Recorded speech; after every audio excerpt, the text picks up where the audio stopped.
নবীজি বলেন মুয়াজ্জিনের আযান শেষ হওয়ার পর সুম্মা সাল্লু আলাইয়া, এরপর আমার উপর দুরূদ শরীফ পড়বা।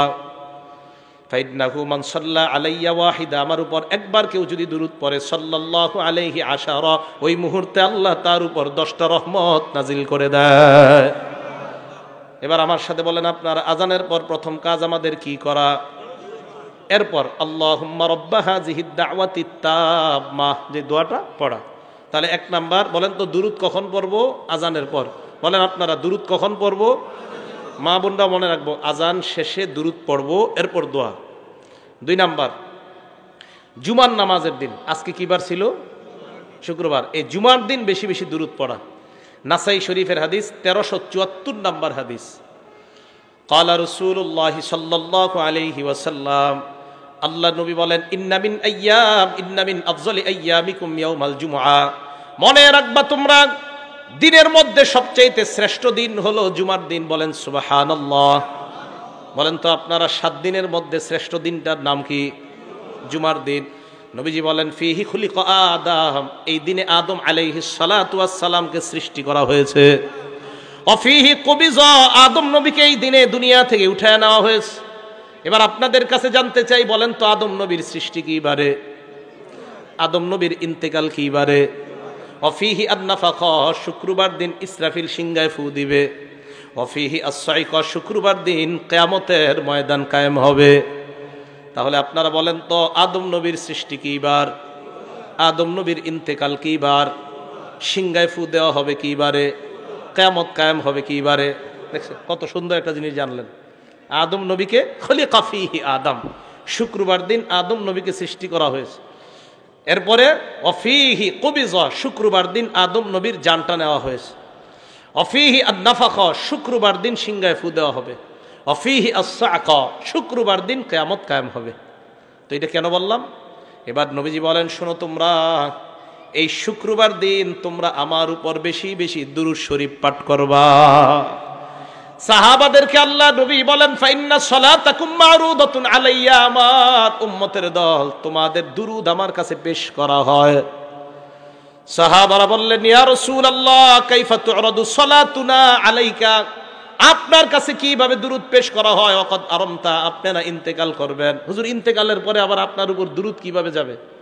নবীজি বলেন, ইন্নাল্লাহা হাররামা আলাল আরদি আন তাকুলা আজসামাল আম্বিয়া, আল্লাহ জমিনের উপর হারাম করে দিয়েছেন, দুনিয়ার কোন নবীর দেহ জমিন খেতে পারবে না।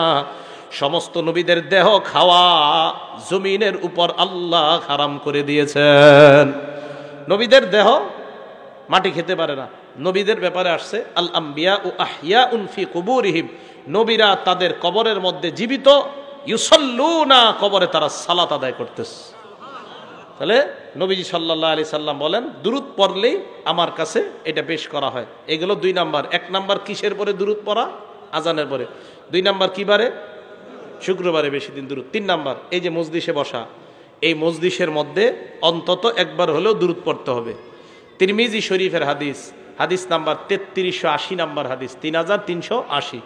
ক্বালা রাসূলুল্লাহি সাল্লাল্লাহু আলাইহি ওয়াসাল্লাম, আল্লাহ নবী বলেন, মা জালাসা কওমুন মাজলিসা, কোন সম্প্রদায় যখন কোন মজলিসের মধ্যে একত্রিত হয়ে যায়, ওয়ালাম ইয়াজকুরুল্লাহ, কিন্তু তারা যদি আল্লাহর নাম না নেয়।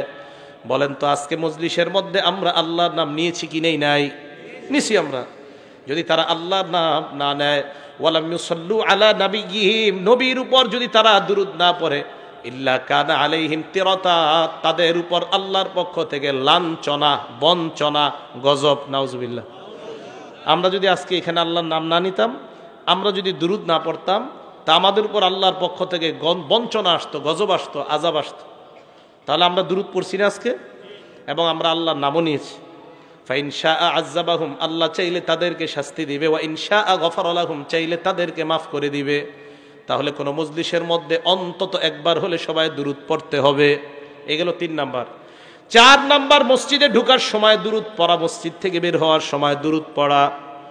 আবু দাউদ শরীফের হাদিসের বর্ণনা 465 নাম্বার হাদিসে আল্লাহ রাসূল বলেন, ইদা দাখালা আহাদুকুমুল মাসজিদা, তোমাদের কেউ যখন মসজিদের মধ্যে প্রবেশ করবা, ফাল্যুসাল্লিম আলান নবী সাল্লাল্লাহু আলাইহি ওয়াসাল্লাম, প্রথমে নবীর উপর দুরূদ পড়বা, সুম্মা লিয়াকুল আল্লাহুম্মা ইফতাহলি আবওয়াবা রাহমাতিক, এরপর দোয়া পড়বা আল্লাহুম্মা ইফতাহলি আবওয়াবা রাহমাতিক, আল্লাহ তুমি আমার জন্য তোমার রহমতের দরজাগুলা খুলে দাও। হ্যাঁ, এই দোয়াটা করা। ওয়াইদা খরাজা আহাদুকুম, তোমাদের কেউ যখন মসজিদ থেকে বের হবা তখন তোমরা নবীর উপর দুরূদ পড়বা, এরপর পড়বা আল্লাহুম্মা ইন্নী আসআলুকা মিন ফাদলিক, আল্লাহ আমি আপনার দয়া চাই, আপনার অনুগ্রহ চাই। তাহলে মসজিদে ঢোকার সময় দোয়াটা বাড়েননি সবাই? বলেন বিসমিল্লাহ আসসালাতু ওয়াসসালামু আলা রাসূলিল্লাহ আল্লাহুম্মা ইফতাহলি আবওয়াবা রাহমাতিক। অথবা আপনি যেভাবে পারেন বিসমিল্লাহির রহমানির রহিম আল্লাহুম্মা সাল্লি আলা মুহাম্মাদ ওয়া আলা আলি মুহাম্মাদ, এইভাবে দুরূদ পড়ে আল্লাহুম্মা ইফতাহলি আবওয়াবা রাহমাতিক। আরো অনেকগুলা দোয়া আছে। তাহলে নামাজে ঢোকার সময়, মসজিদে ঢোকার সময় দুরূদ শরীফ পড়া, মসজিদ থেকে বের হওয়ার সময় দুরূদ শরীফ পাঠ করা। এই হলো আপনার 11টা বিষয় বললাম দুরূদের ব্যাপারে, যে আমরা দুরূদ শরীফ পাঠ করব। 12 নাম্বার সর্বশেষ কথা, কেন দুরূদ পড়ব আমরা? দেখেন, নবীজির উপর দুরূদ এই কারণে পড়ব, নবীজিকে আল্লাহ, আমরা মানুষ যারা আছি, মানুষ সহ, জিন সহ, কাফের সহ, দুনিয়ার যত প্রাণী, সবার জন্য নবীকে আল্লাহ রহমত হিসাবে পাঠিয়েছেন। সূরা আম্বিয়ার 107 নাম্বার আয়াতে আল্লাহ বলেন, ওমা আরসালনাকা ইল্লা রাহমাতাল লিল আলামিন, আমি আপনাকে গোটা জগতের জন্য রহমত হিসাবে পাঠাইলাম। মানুষের জন্য নবী রহমত, হাইওয়ান জানোয়ার যারা আছে তাদের জন্য নবী রহমত। সুবহানাল্লাহ। মানুষ যারা আছি আমরা, আমাদের জন্য নবী রহমত। এই যে আমি আপনি আমরা, আমাদেরকে আল্লাহ নবী ভাই বলছে। ভাই কি বলছে? আমাদেরকে নবীজি ভাই বলছে। কত দয়া, কত মায়া আমাদের উপর। মুসলিম শরীফের 472 নাম্বার হাদিস, আন্নান নবিয়্য সাল্লাল্লাহু আলাইহি ওয়াসাল্লাম আতাল মাকবারা, আল্লাহ নবী একটা কবরস্থানের মধ্যে আসলেন। কবরস্থানে আসার পর নবী বললেন, আসসালামু আলাইকুম দারা কওমিন মুমিনিন, হে ইমানদার কবরবাসীগণ, তোমাদের উপর শান্তি বর্ষিত হোক। বলেন সুবহানাল্লাহ। তোমাদের উপর শান্তি বর্ষিত হোক। এই কথা বলার পর নবীজি বললেন, ওয়া ইন্না ইনশাআল্লাহু বিকুম লাহিকুন, আল্লাহ চাহেন তো অচিরেই আমরা তোমাদের সাথে সাক্ষাৎ করব। এরপর নবী বললেন, ওয়াদিত্তু আন্না কদ রাইনা ইখওয়ানানা, আমার মন চায় আমি যদি আমার ভাইদেরকে দেখতাম। সাহাবারা বললেন, আওয়ালাসনা ইখওয়ানানা ইয়া রাসূলুল্লাহ, আমরা কি আপনার ভাই না? নবীজি কবরের দাঁড়ায় বলতেছে, ইস আমি যদি আমার ভাইদেরকে দেখতাম। সাহাবারা বললেন, হুজুর আমরা কি আপনার ভাই না? নবীজি বললেন, আনতুম আসহাবি, তোমরা আমার সাহাবা। সুবহানাল্লাহ।